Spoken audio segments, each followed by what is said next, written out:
Assalamualaikum warahmatullahi wabarakatuh. Nama saya Rama Wahyu Haji Pratama, NPM 21150610666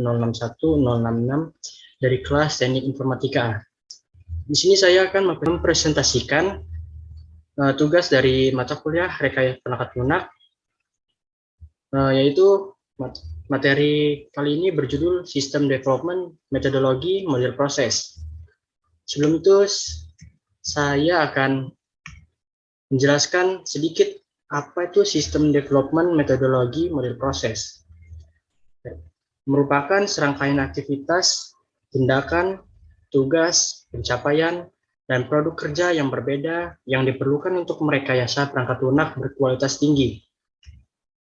Kemudian terdapat 3 metodologi utama, yaitu yang pertama Structure Design, yang merupakan proyek metodologi yang berpindah dari langkah awal atau langkah pertama ke langkah selanjutnya, yang sudah harus selesai sebelum pindah ke langkah selanjutnya. Pada structure design terdapat 2 tipe, yaitu waterfall method dan parallel development. Kemudian yang kedua terdapat rapid application development atau yang disingkat dengan RAD, merupakan sebuah adaptasi kecepatan tinggi dari model sequential linear, di mana perkembangan cepat dicapai dengan menggunakan pendekatan konstruksi berbasis komponen. Terdapat 3 tipe dari RAD atau RAD, yaitu yang pertama phase development, kemudian prototyping, lalu throwaway prototyping. Kemudian yang ketiga yaitu agile development, merupakan model pengembangan jangka pendek yang memerlukan adaptasi cepat dan pengembangan terhadap perubahan dalam bentuk apapun.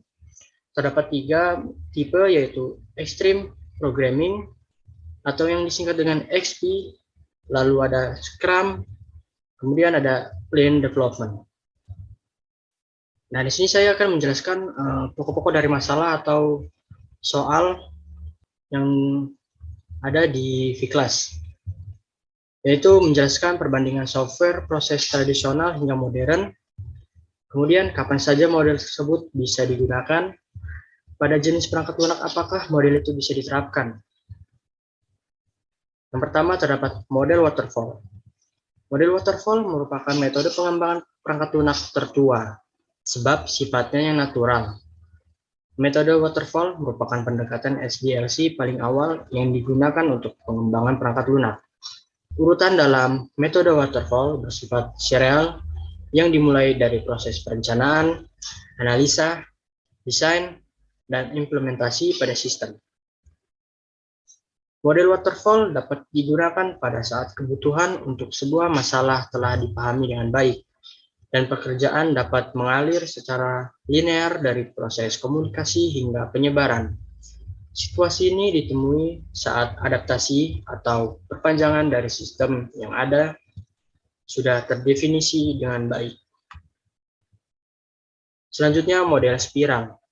Model spiral adalah gabungan dari prototyping dan model waterfall, dengan peningkatan yang tinggi pada analisis resiko setiap tahapannya. Pada tahun 1986, model ini dikenalkan pertama kali oleh Barry Boehm pada makalahnya yang berjudul Spiral Model of Software Development and Adjustment. Makalah tersebut menjelaskan tentang sebuah diagram yang dihasilkan dari berbagai publikasi yang mendiskusikan tentang model spiral. Model ini merupakan model yang sudah lama, tetapi sangat berguna untuk melakukan pembangunan proyek-proyek besar. Model spiral dapat digunakan dalam hal sebagai berikut. Yang pertama, ketika memiliki sebuah proyek dengan resiko sedang hingga tinggi.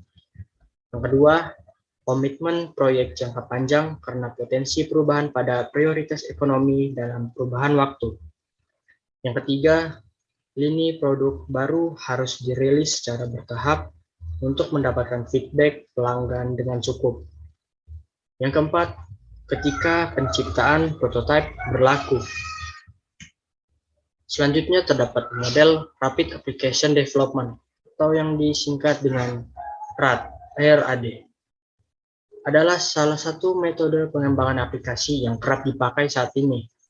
Metode ini menekankan pada proses pembuatan aplikasi berdasarkan pembuatan prototipe, iterasi, dan feedback yang berulang-ulang. Dengan begitu, aplikasi ini bisa dikembangkan dan diperbaiki dengan cepat. Sangat cocok dengan kebutuhan dan perkembangan dunia digital yang super cepat. Berbeda sekali dengan metode pengembangan lain seperti waterfall, yang dianggap kurang efektif sebab waterfall model mengharuskan aplikasi dirancang dari A sampai Z, kemudian bisa dieksekusi. Jadi butuh waktu lama sekali untuk sebuah aplikasi bisa dirilis. Metode pengembangan aplikasi RAD sangat cocok digunakan ketika proyek pengembangan aplikasi atau sistem yang diambil memiliki batasan waktu yang pendek. Metode ini tidak menghabiskan waktu banyak di tahap perencanaan. Sebaliknya, proses pengembangan aplikasi ini bisa berjalan fleksibel dengan sesuai kebutuhan. Selanjutnya terdapat rasional unified process. Unified process atau yang disingkat dengan RUP. Rasional unified process merupakan suatu metode rekayasa perangkat lunak yang dikembangkan dengan menggunakan berbagai praktik terbaik yang terdapat dalam industri pengembangan perangkat lunak. Ciri utama metode ini adalah menggunakan use case define dan pendekatan iteratif untuk siklus pengembangan perangkat lunak. RUP merupakan produk proses perangkat lunak yang awalnya dikembangkan oleh Rational Software. Rational Software diakuisisi oleh IBM pada Februari 2003. Produk ini membuat basis pengetahuan yang bertautan dengan artefak sederhana, disertai dengan deskripsi detail dari beragam aktivitas. RUP dimasukkan dalam produk IBM Rational Method Composer yang menggunakan untuk kostumisasi proses. Lalu model RUP dapat digunakan dalam hal yang pertama, pengembangan perangkat lunak yang berorientasi objek dengan berfokus pada UML, Unified Modeling Language. Yang kedua, mempunyai waktu pengembangan yang panjang. Yang ketiga, dikembangkan pada perangkat lunak sebagai sarana interaksi antara pengguna dan perangkat keras.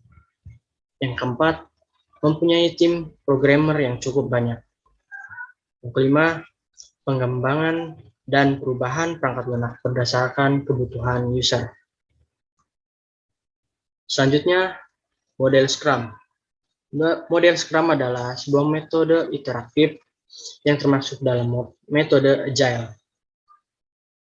Tentang bagaimana cara Anda mengelola dan menjalankan sebuah proyek. Ini bisa digunakan untuk mengelola segala jenis proyek, dimulai dari pembuatan software, website, hardware, marketing, event planning, dan sebagainya. Scrum membantu Anda untuk mengorganisir sebuah tim, dan Anda harus memiliki komunikasi yang kuat antar member tim tersebut. Scrum mengatakan bahwa setiap sprint dimulai dengan meeting singkat untuk perencanaan dan diakhiri dengan review. Ini adalah ide fundamental dari Scrum untuk sebuah project management. Scrum adalah solusi yang bagus untuk mendukung perkembangan proyek yang cepat dari hampir semua jenis proyek. Ini sangat efektif dalam menjamin efektivitas bagi organisasi manapun. Scrum umumnya digunakan dalam proyek pengembangan perangkat lunak, tetapi kerangka kerja Scrum bisa juga diterapkan di proyek lain. Scrum adalah solusi yang bagus untuk mendukung perkembangan proyek yang cepat dan hampir semua jenis proyek. Ini sangat efektif dalam menjamin efektivitas bagi organisasi manapun. Selanjutnya terdapat model Extreme Programming atau yang disingkat dengan EXP. Extreme Programming adalah sebuah pendekatan atau model pengembangan perangkat lunak yang mencoba menyederhanakan berbagai tahapan dalam proses pengembangan tersebut hingga menjadi lebih adaptif dan fleksibel. XP bukan hanya berfokus bercoding, tapi meliputi semua area pengembangan perangkat lunak. XP mengambil pendekatan ekstrim dalam interactive development. XP pertama kali diusulkan oleh Ken Beck dan Ward Cunningham pada bulan Maret 1996. Asal mula XP digunakan karena pada saat itu permintaan dari customer yang sering berubah dengan cepat sehingga mengakibatkan putaran kehidupan metode pengembangan perangkat lunak tradisional menjadi lebih pendek dan tidak selaras dengan metode tradisional. Karena pada umumnya desain yang luas dan mengakibatkan perubahan desain yang terjadi dan tentu saja memerlukan biaya yang lebih tinggi. Tujuan XP adalah meminimalisir biaya yang diperlukan jika ada perubahan dalam pengembangan perangkat lunak. Model programming cukup banyak digunakan, terutama untuk pengembangan mobile apps dan mobile games dengan jumlah programmer yang sedikit dan menuntut banyak perubahan dalam pengembangannya. Baik, ini adalah referensi yang saya gunakan untuk materi presentasi kali ini. Baiklah, sekian presentasi dari saya. Mohon maaf apabila terdapat kekurangan. Saya akhiri. Wassalamualaikum warahmatullahi wabarakatuh.